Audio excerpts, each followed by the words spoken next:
What's up, guys? Crave here for some Crave Talk. Now, half the year has gone by, and we're still looking forward to some pretty awesome game content to be released late this year.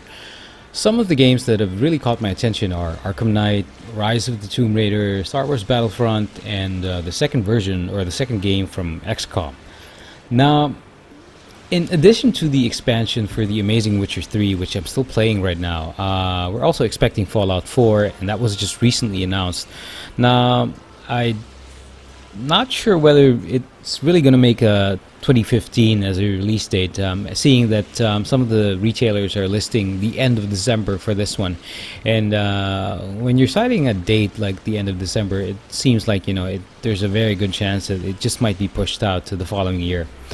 But anyway, I mentioned Arkham Knight, which is due to be released actually this month. Now, my wife's actually pretty excited about this release, and she's worried that she still has to finish up Geralt's story in The Witcher 3 before that Arkham Knight comes out. So, really, gamers' concerns. And we're also looking at Battlefront. It's due late this year, and there's really nothing like seeing a game set in the Star Wars universe, and I'm just hoping they don't mess this one up. Another game I'm looking forward to, as I mentioned, is XCOM 2. So the first reboot the first reboot done by Firaxis was pretty awesome, and I can't wait to see what they've come up, seeing as we somehow lost the war in the first game. Sadly, this game is a PC exclusive, and I wonder why this is so, because the mechanics for the first game and the way it played out, it seemed like it's fit it would allow for a console release. But that's really up to Firaxis, and I'm just glad they're releasing the second game for this one. And one other title I mentioned is Rise of the Tomb Raider. Now, what pretty much sucks about this is that it's a timed exclusive for the Xbox platforms. And this is something I wanted to talk about because it's really, when you think about it, it's just really like taking a dump on many gamers, especially for those who've played the first one.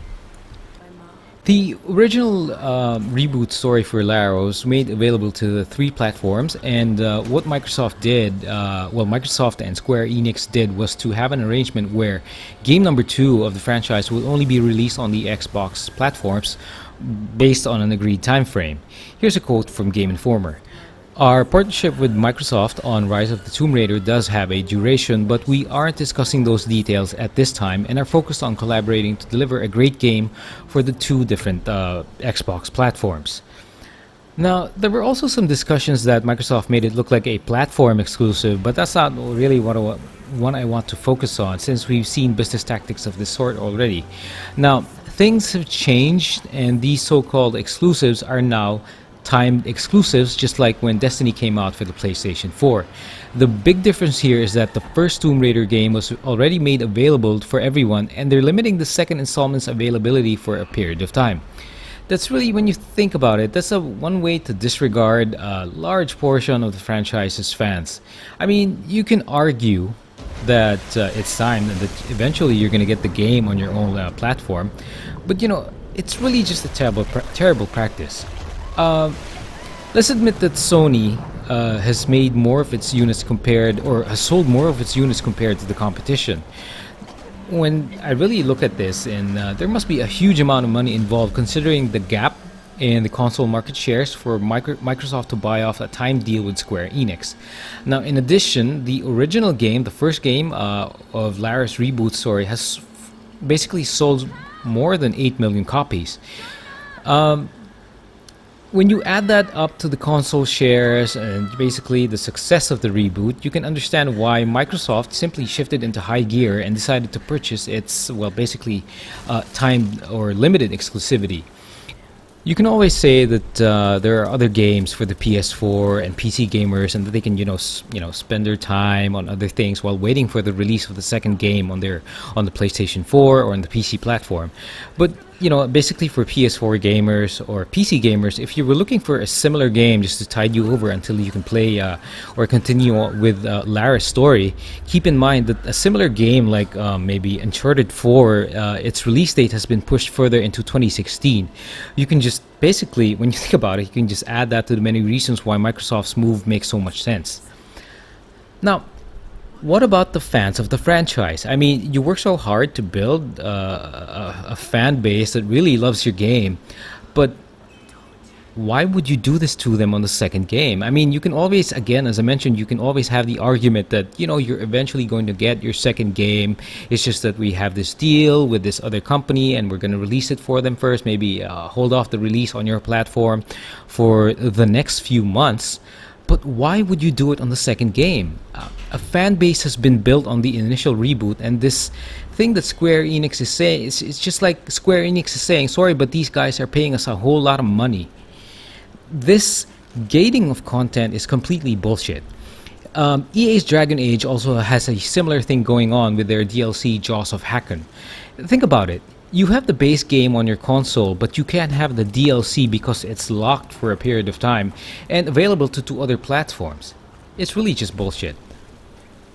When you think about the gaming industry right now, it kind of makes you wonder whether what's really happening. If it's not releasing in complete base games that make you wonder, why would you release a game that's missing this component and that component, or why would you release a game that's lacking so many features if it's not an incomplete base game with basically in-your-face DLC marketing?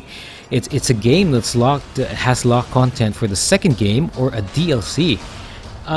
These practices will either make you frustrated as a gamer, or have you spending more money as these companies want. I understand business, and it's a business. A business will have to make money. I like money just like any other business does, but companies have got to think of better ways to improve sales or make money and not piss off the consumers they've already won. I mean, I understand the concept of exclusive games right off the bat. If you want to make it exclusive to your platform, then fine. I mean, there's really not much ways where you can sort of win over consumers with your console. I mean, when you look at the PlayStation 4 and the Xbox, or well, you can't really compare it to the PC platform, but when you look at the PlayStation platform and the Xbox platform, they're basically the same. And yeah, if you want to get into the specifics of things, yes, the PlayStation 4 has a bit of an edge, but really, it's very close. It's not a huge difference. If you want to talk about a huge difference, then go ahead and compare the PC platform, and might as well just combine the PlayStation and Xbox platforms. But yeah, I can understand. If you want to go with exclusives, fine, but don't do it as a timed exclusive and affect how the second game or a DLC content is released. It just boggles the mind how you can actually think, or think of making money that way. It's very anti-consumer, anti-gamer. It's just like, I'm sorry guys, we just need the money, and you can just hold off for a bit before you can play your game. Well, gamers, this is the world we live in, and yeah, I'm hoping things change and that it doesn't become a trend. So many wrong things happening now. The way AAA games are, acting like they didn't have budgets, or this whole DLC thing, and now this timed exclusivity for the certain platforms. Anyway, I just wanted to share my thoughts and opinions on the matter. And well, that's it for this month's Crave Talk. See you in the next one.